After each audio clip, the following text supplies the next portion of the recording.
Welcome to They Learned You Win, the podcast from Skooks. I'm your host, David Wentworth. In this episode, I talk with Stephanie Ketron, Vice President of Learning and Development at Westgate Resorts, where she leads company-wide training strategy, talent development, and organizational learning initiatives. Her leadership style is shaped by her experience, first in the Army, and then through some hands-on roles at Applebee's and Disney and now at Westgate. Stephanie has a passion for blending business rigor with genuine care, building people-first programs rooted in data, empathy, and impact. Stephanie talks to me about how she and her team have been transforming learning at Westgate with a focus on strategy and business outcomes that is making learning a critical piece of the success of the business. Enjoy the episode. So Stephanie, thanks so much for joining me today. Really looking forward to having the discussion, but I think I'd like for the folks listening and watching, maybe give us a little bit about Westgate Resorts and your role there. Yeah, sounds great. So Westgate Resorts is the largest privately owned timeshare, and we actually just acquired VI Resorts. So we expanded our reach, right? So we are now global. And so my role at Westgate, I just transitioned into the Vice President of Learning and Development. And so my role there has been in the last 6 months to really re-centralize the learning and development function. Previously, I'd sat on a team for 7 years that was really focused on resorts. And so in this new role as the VP, I've been able to bring together some of the other training functions to be able to really centralize the learning and development within the company. Nice. Well, first of all, congratulations. Thank you. And so let's talk about that, though, because I think that's the kind of journey that a lot of learning leaders either are going through or maybe aspire to go through, sort of that, how do we bring all of these disparate elements together under one? So let's just sort of unpack that for me, what that transformation, that journey looks like. So what does it look like when you start this process? What kind of decentralization is going on? Yeah, so the decentralization that was going on in the organization is we had a team that, again, I had been sitting on for the past couple years that overseen resort training, heavy in resort training, really focused on that day-to-day frontline training, leadership development within the resorts.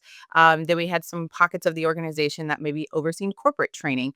And then we had the contact center, which overseen all of that contact center training, right? Which is also very heavily involved with our guests and our owners, just talking to them on the phone, right? That's really the difference between the resort and the contact centers. One's in person, one's on the phone, but really they're having those same conversations a lot of times about the same thing, but yet we're training them different things, right? So we kind of seen this fragment, it was fragmented across the organization. And so we really took a step back about 6 months ago and said, how do we start bringing this together? And we really just started by collaborating, by bringing the leaders of those departments together and creating a training committee, and started to have collaboration meetings to say, hey, what are you doing that works well? What are you doing that works well? And what are we doing that maybe doesn't work well at all for the business? And how do we adjust that? So it's been a journey in the last 6 months. It's taken a lot to get us there. But one of the biggest pieces I think that we were missing is really just the data behind everything that each one of us were doing and what the outcome of that data was, right? What on the other side were we really measuring and what impact were we really making? And so I think that's been a huge shift in transition for us as we went through this process. I think that's, as I said, something that a lot of companies in those frontline heavy industries might aspire to, because I talk to many, and very often there is a separate approach to, well, we have our corporate learning, and then we've got our franchisees or our frontline or our location training. And it's on the surface, you could see how those things might be considered separate. But at the end of the day, right, everyone's sort of after the same things, and we all want to be on the same page. So I think that's a good indication that this is something to aspire to, something that can be done and maybe should be done, right? There is no real reason to keep them wholly separate and siloed. And I think you're getting into one of the key elements of that is the ability to actually see broader business outcomes, right? Did you find that it was harder to make those connections when things were a little bit more decentralized? Yeah, it was definitely harder to make those connections when things were more decentralized, right? I think in the training space, we all we want to be this feel good department, right? Like we made people feel good. We made, people learn. They had this opportunity to grow. So I think a lot of times where are we seeing people growing? Okay, maybe. So we did the right thing, right? Or did we check the box on this training and did we get the nice smile sheets at the end and everyone had a really good time, right? And so that because that was so fragmented, we weren't really able to take a step back and say, are we impacting revenue? Are we impacting retention? Is there a risk reduction to all of this? Or are we just all departments that have overhead, right? And so I joke a lot of times and I say, we're looking at our P&Ls, but in our department, we really only take an L. So if we're only taking an L on the profit and loss statement, right, we have to take a step back and go, where's the impact and how do I show the executives the impact across the board so that they say, we need this team. We need this team at the table. We need this team helping us make decisions. And this team is going to help drive the business forward, right? I think a lot of times, if there's an increase in revenue in an area, we contribute it to a lot of other things. We don't actually contribute it to any of the learning that maybe took place. But I think it's because we're not at the front end of that conversation going, here's where the revenue is at right now. Here's where the gap is that you see in learning, right? Or the gap you see in the knowledge that that frontline team member has. Now, here's what we're going to do to impact that. Now we see this increase in revenue. Well, we can tie it to our efforts. But I think without having everyone fragmented, we also couldn't tell the story of how long does it take us to create this training content? And I think that's something that a lot of people also weren't considering, that that's a cost to the business, right? Again, those are all costs to the business that we have to take into consideration. It took us X amount of time to create this training. This was the cost. Here is the impact on the other side, right? So here's the real turn on investment. And I think that was one of the bigger issues is we all were kind of looking at that separately, or maybe we weren't looking at that at all. We were looking at smile sheets, right? So bringing it all together, starting to really have those conversations, it's not been easy, right? But it's taking kind of some of the stuff they're reporting out on and going, okay, you did that. That's great. That was a task though, right? How did that task move the needle, right? How did that task that you did show impact? And so I think that's really been what bringing all these teams together has been about. Yeah, and this idea that the L&D, taking the L, I think it's very hard for them to, when you put it in terms of profit, is probably a word that's never even thought of. Like, forget about revenue generating, but profit. So immediately that sort of shuts down the conversation. And also, you're so right about the taking credit for some of the impact, because L&D is always looked at as such a given. Like, well, this is just stuff that just happens all the time, and you can't directly say that this particular thing changed. But the idea is that, well, it had unimpacted. Yes, there are other variables, but learning is one of them. So let's establish that and lay claim to that. And it isn't just about saying, look how great we are. It's that we have to know what kind of impact we're having so we can either do things differently or better or keep doing the good things that we're doing. So this is a conversation that is just always happening. And I know L&D leaders really aspire to this idea of, I want to be able to demonstrate impact. We want that seat at the table. We want to be strategic. So, over the course of this process for you, what are some of like the specific things, you talk about, like, okay, you did this task, but how does that impact, how are you making those connections? I think that's the big challenge, that L&D leaders have a hard time. They conceptually know they want to do this, but it's, how do I actually make those connections? What are the elements that I can pick, and how do I draw those lines? Yeah, David, let me tell you about a program that we have. And I think a lot of learning and development leaders are going to go, yeah, we have that program as well. An MIT program, a manager in training program, right? Mhm. So one of the hardest things in the past 6 months was to also take a step back and say, what are we doing that is not working well, but on the surface, it may look like it's working well, right? Mhm. And an MIT Mhm. program is a great example of that because there's good participation, there's strong anecdotal feedback, right, from people, and it aligns with our internal growth strategy, right? We want people to grow, so let's put them through this program. Let's measure on the other side that they're actually getting placed. But a lot of MIT programs have a small number of participation, right? Only because you can't pull all of these managers out of the field at the exact same time to train them, or all these leaders to train them.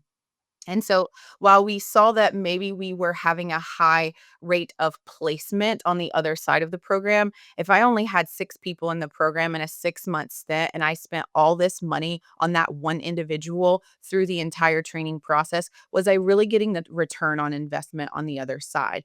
Because I could hire someone externally, right, and put them through a quicker training process and get them to competency faster within their own area versus giving them the ability to see all these other areas in the business. So again, while it was great in theory, it was a great idea. We loved the program. We pitched the program. We did a lot of marketing around the program. We seen placement from the program. But if I had 6 individuals in a pond of thousands and thousands of leaders, right? What's really the return or the impact there for our team and all the money we're spending for the development hours, the facilitation hours, the administrative time that we're putting into this program? What we found out is we were spending a lot of money per one individual. And really, what we needed to do is go back to the drawing board and say, how do we create a program that goes out to the masses, right? That gets more leaders up to speed quicker. And I think that's one of the hardest parts as an L&D team and as L&D leaders is we have programs that again on the surface look great and people love them and they Mm-hmm. enjoy them and they're talking about them and they're like, I was in MIT, right? I'm a general manager now and I was in MIT. Yeah, well, I have, 20 some properties and one general manager came from the MIT program.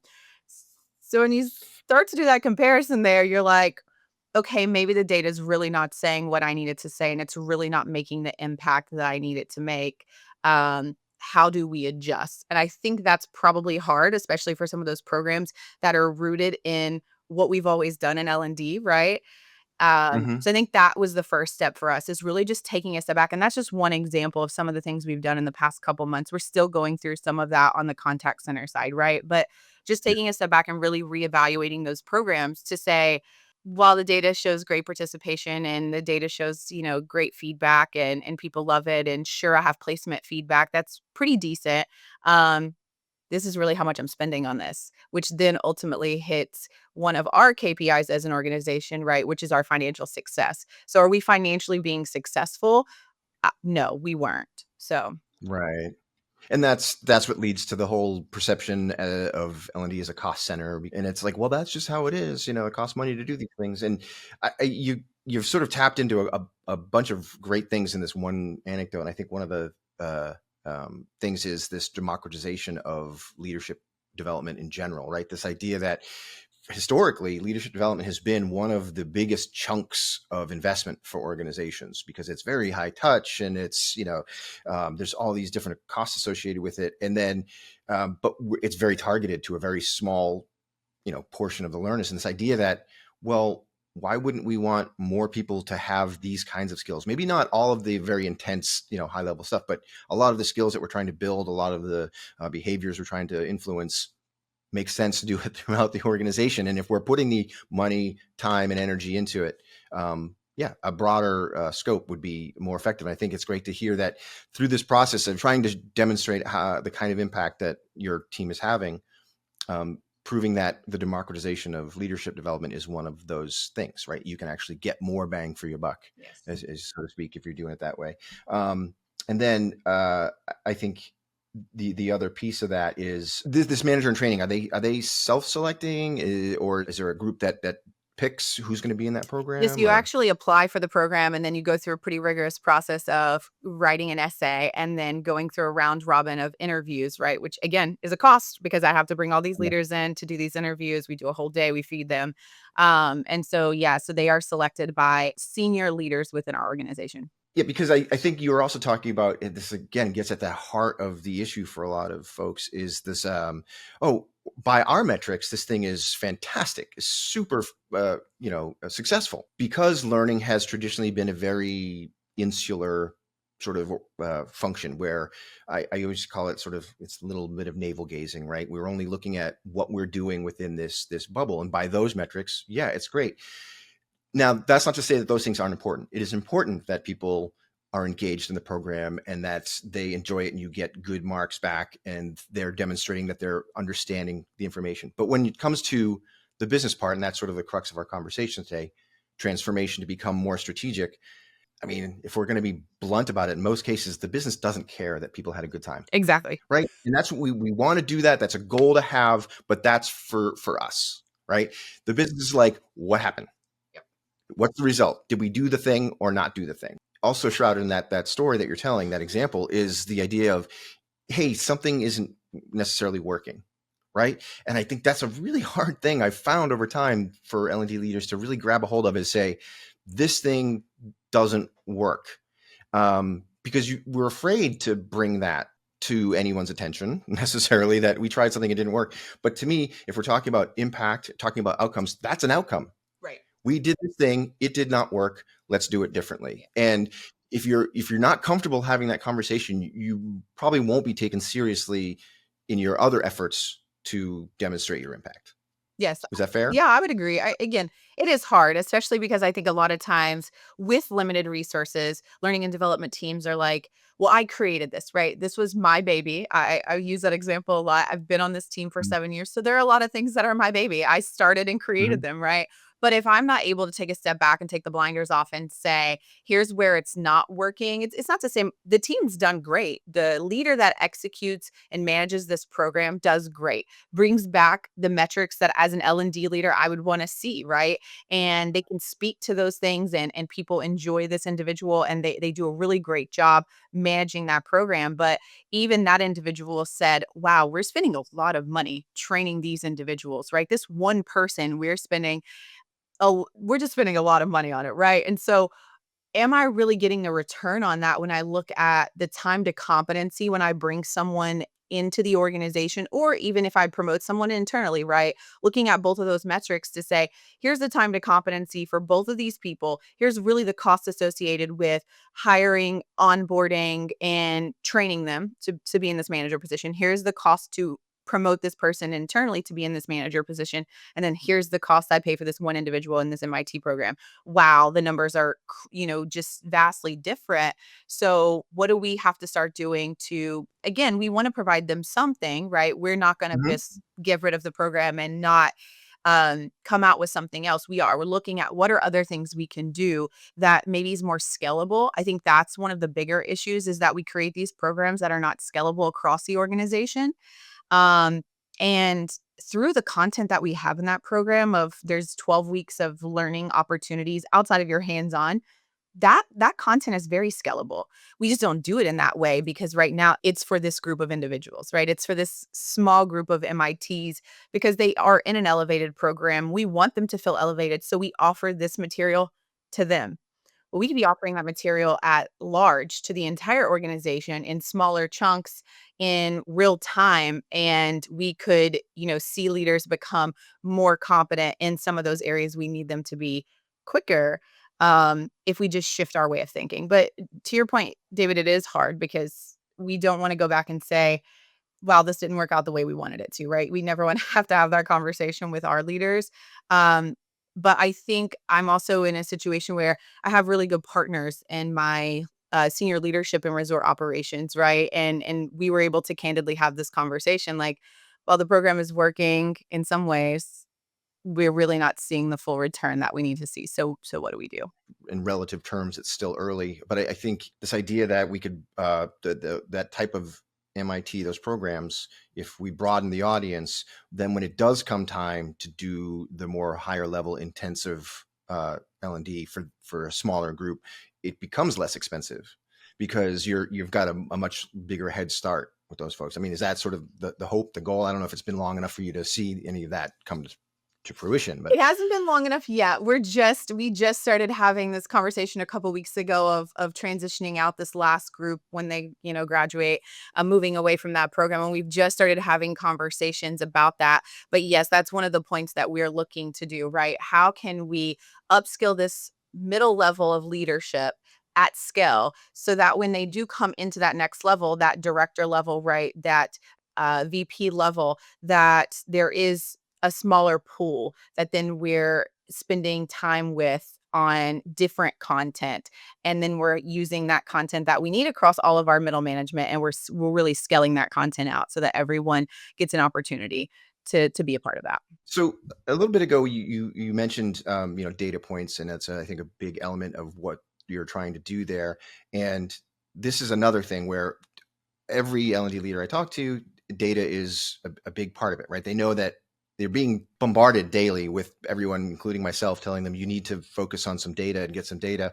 And that sounds great when you just say the word data and then walk away. Like, what does that mean? And I think that's where a lot of folks are left is I don't know what data I have, what I should be looking for, how to get it.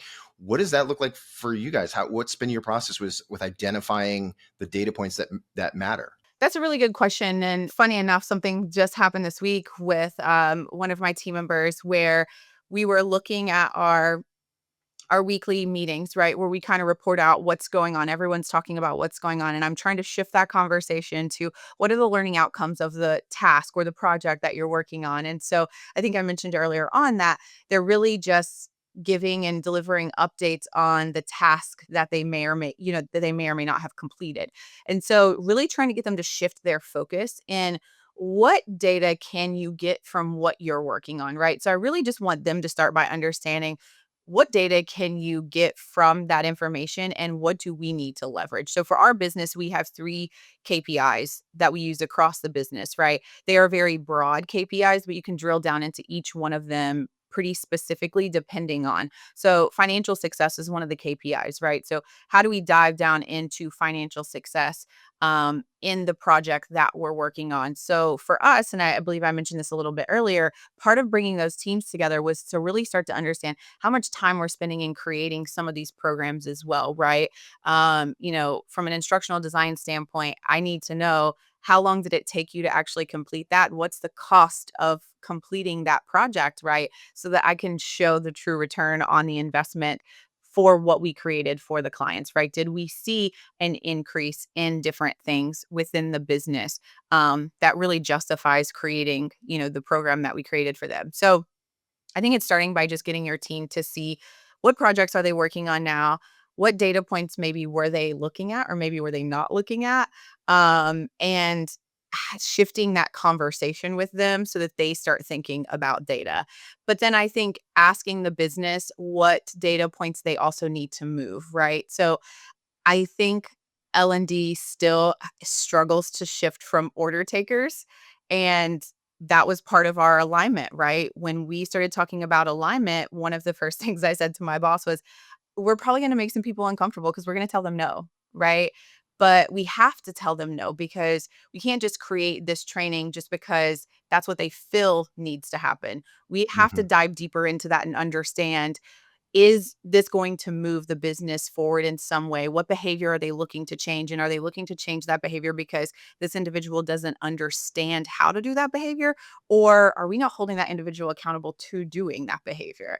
And I think those are some of the bigger shifts that have to happen before you actually even get into some of those data points, right? But again, for us, it was I needed to understand what the business is, and then each individual business unit looks at those KPIs very differently. So I now need to understand, how are they looking at those KPIs? How are they reporting out on those KPIs in their business meetings? Is it to increase the revenue from a financial standpoint, or is it to decrease the amount of guest compensation that we're giving out? Those are 2 very different things, right? And so if I don't understand what they're really looking to do, it's going to be a lot harder for me to deliver on and move the needle to those expectations. In this process, have you found yourself in your new role having to forge sort of new relationships with some of these stakeholders? Because I think that's another key element that is a challenge to make this transition. And the way we look at L&D is, if you want to be strategic, you want to be a partner of the business, you have to have these kinds of relationships with stakeholders where you can say, and it isn't just no. I mean, obviously sometimes no is a complete sentence, but often it's, well, maybe not that, but let's talk about why not and find something that will work. Right. So has that been part of this process for you, making these maybe either brand new relationships or changing the relationship that you had? Yes, and so I want to touch on your point about no instead of yes and, right? Because a lot of L&D leaders, we with the yes and, it's more like no and now, right? Like no and or no but. Hold on, like let's dive a little bit deeper into that, right? But yes, I've had to build new relationships. And I think that that's also been something that can be challenging at times, right? Because on one side of the business, I have great partnerships, great working relationships. And if I do say no, but they kind of understand, right? But I also understand their business. I come from a resort operations background. So I understand their business a lot better than I understand the contact center business, right? And so that's been something that in the past 6 months, I think has something that I've had to work on. And I think that as L&D leaders, a lot of times we come to the table and we talk about theory because we understand the theory and it's just who we are. It's kind of how our brains operate. But our business partners may not think like that.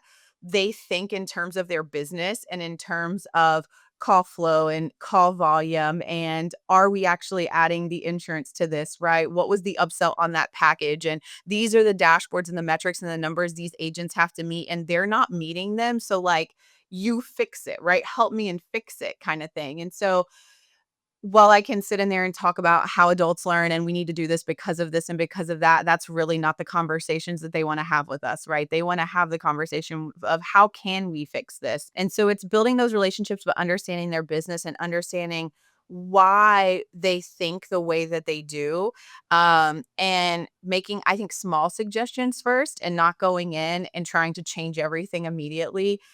My director of training and I are very close, and I think that's one thing he's touched on a lot is we're not gonna change anything for, like, 90 days, right? Like, we're changing nothing because Mhm. maybe something's working and we don't even realize it's working initially when we first see it. We gotta understand all of this, right? We gotta get in there, understand it, build these relationships with them, and then look to see what can we really improve on too. It's not even about changing, it's what can we improve on in some of these areas. So building relationships is very important, but I think it's really just trying to understand the business of your business partners and speak the business language instead of the L&D language. Yeah, you can save that for if they ask, right? It's like you have the conversation of here are the things that we're trying to do as far as outcomes are. And then if it's important to them to know how does learning make that happen, Yes. okay, we can get into the explanation of why this type of behavior change or this type of skill requires these types of learning experiences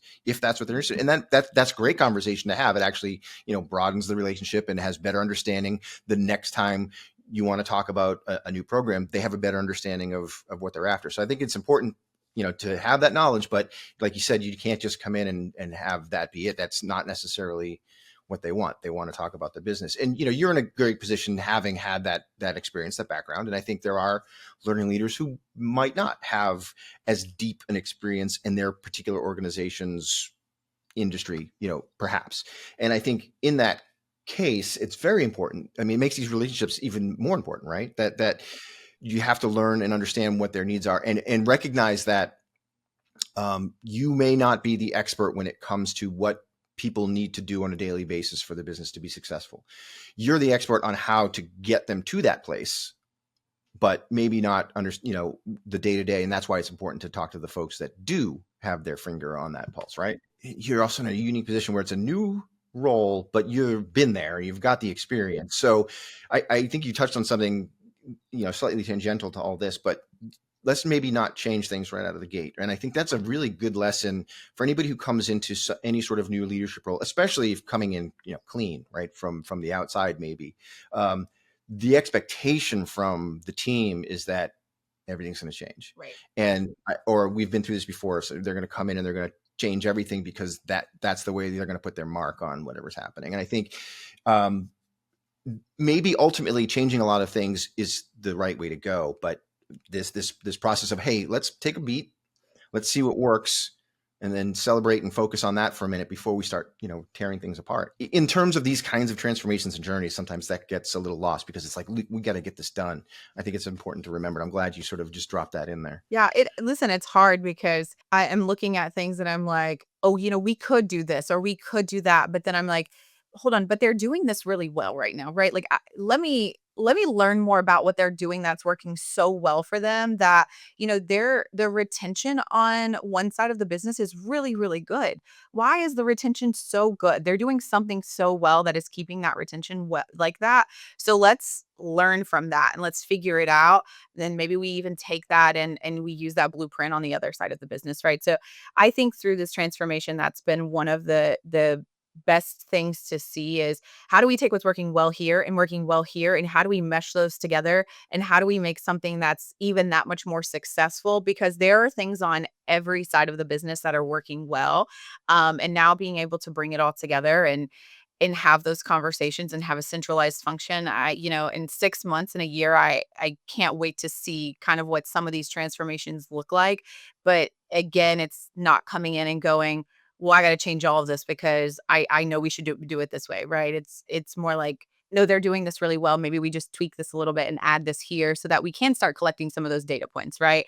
That was one of the biggest things is we just were missing some of those data points. And so I think we start to add some of that in and it flows really well. So you've circled back to this centralization part, and so I think one of the things I'm curious about is, again, it's one of these abstract concepts of, oh, centralized, decentralized. Well, we're going to centralize. Well, okay, what does that mean? Does that just simply mean someone redrew the org chart and that's it, right? And so obviously there's some of that. There's some reporting structure change that goes on, but what else is there? Is what, like, from your experience, whatever you can share, but is there like, are there tools, processes? Like, what are some of the things that get you from something that looks a bit too decentralized to something that's a little bit more centralized to the mission?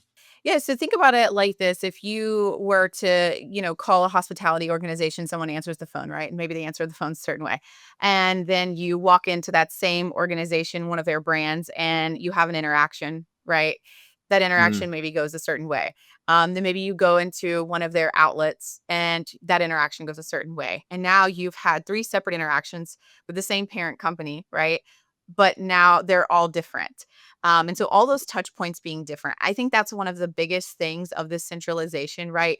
Yes, David, we changed org charts. Yes, we did this. Yes, we did that. I don't think any of that is as important as what we're going to be able to do when we start to bring all of those pieces together, right? Because our mm, guests and owners are meeting our team members at so many touch points, but those touch points all had different training. So I may tell you to use the guest last name 3 times, but someone else may tell you to use the guest first name, right? Let's just use that as an example. That's not exactly what's happening, but as an example, right? That is what could have been happening because we're all training service different. We're all training de-escalation different. We're all training all of these different things differently.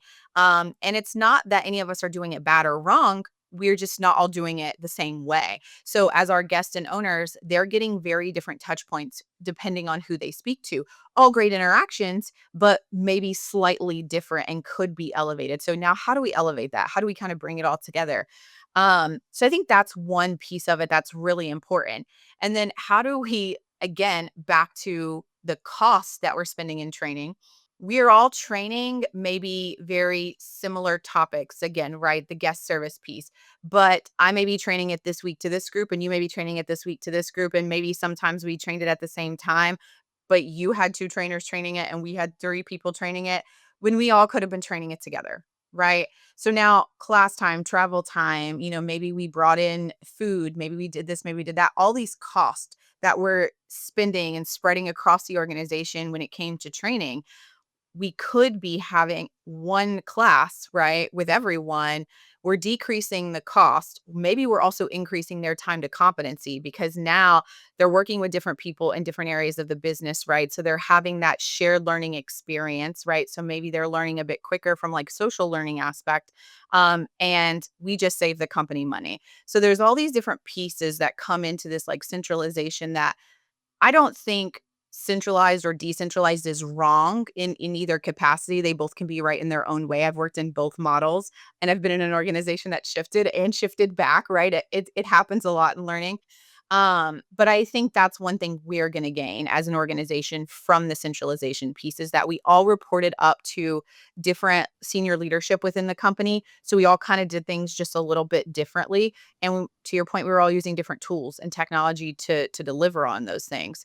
So bringing it all together is going to give us a lot more consistency across the board, scalability, and I think we're going to save some money and we're going to see an increase in guest satisfaction long term. Nice. Yeah. And that's an issue that comes up. We work with a lot of frontline heavy organizations, restaurants, retail, hospitality.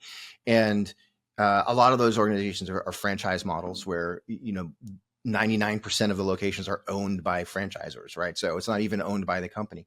The thing is, the guest, the customer, no idea and don't care Yeah, exactly. what the structure is. They don't care. They don't need to know, oh, but our organization is structured this way. That's what all they know is I'm interacting with the brand and this is how it should be. And it either did or didn't go that way. It's so important to remember that. And that's why some of this standardization, centralization is so important. And I think you also point out something very important. It isn't one or the other. It's not a zero sum game. It isn't, hey, everybody, the best way to do it is this type of centralization. I always imagine it as there's this imaginary water line for every organization. At some point, it goes from centralized to decentralized. It could go all the way down to the individual learner before it gets decentralized, or it could just come right down from, the CLO, and then all of a sudden it branches out. It just depends on your organization, your culture, your structure, what you're trying to do. You talk about an organization that operates, very globally. There's a bit more decentralization because you have to approach things differently in different geographies. So it's one of those things where there's no exact science, there's no recipe that you're going to follow, but finding that place. And I think it sounds like you guys are in that journey of how much can we centralize without losing any impact and actually, having a bigger impact on the things that we're trying to do. That's exactly what we're trying to do.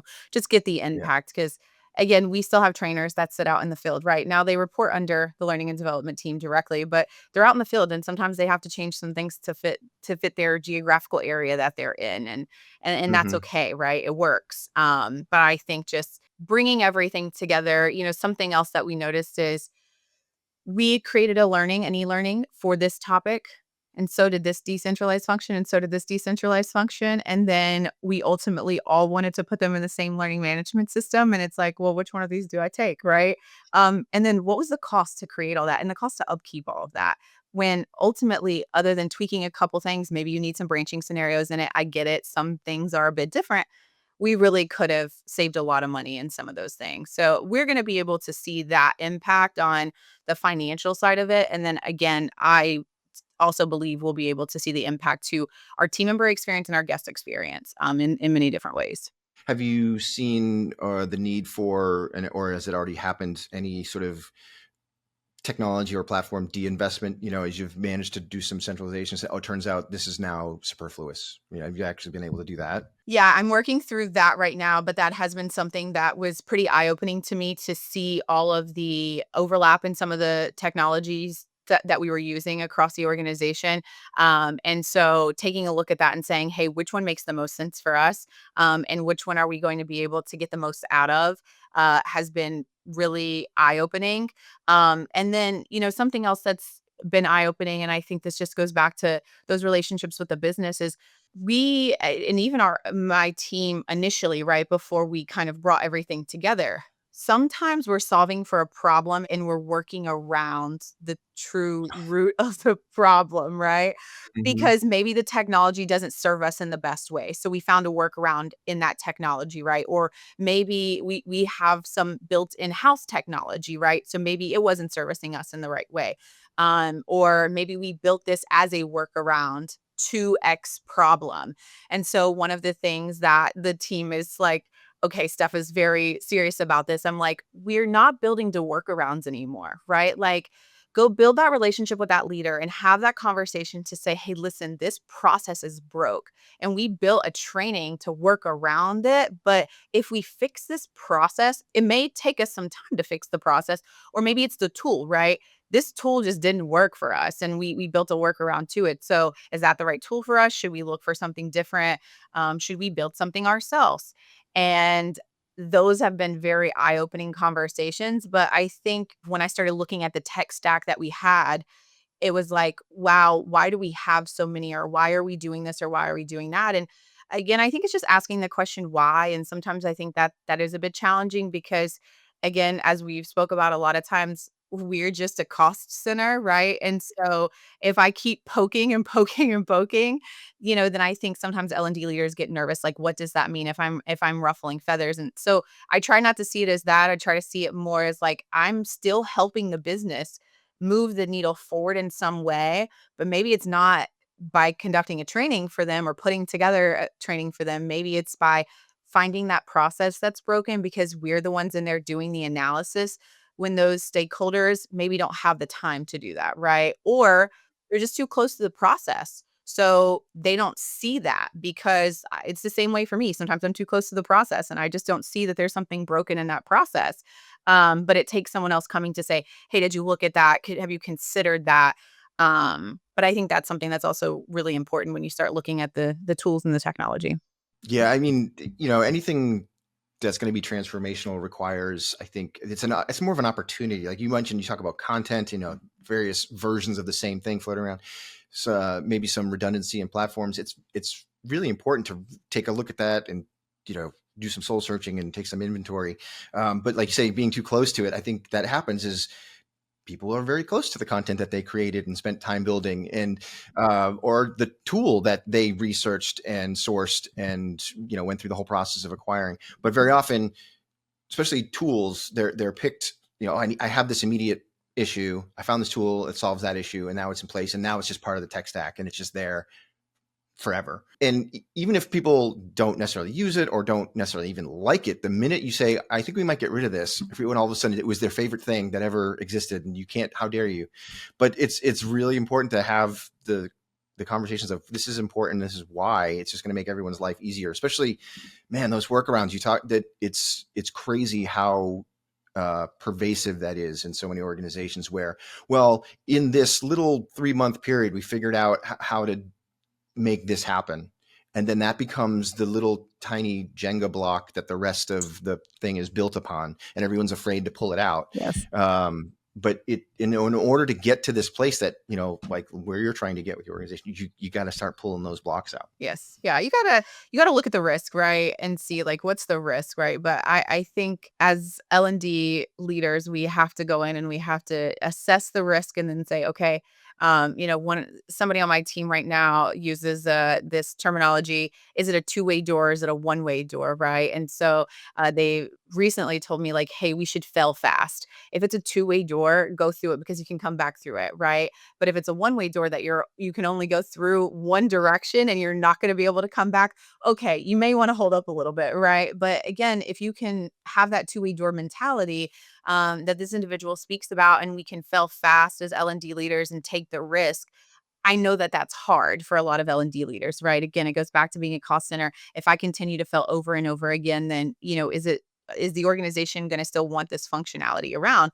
Well, I think if we show through those failures that we are learning, right? And we're learning how to make the business better, and we're learning how to reduce turnover or how to increase the revenue, right?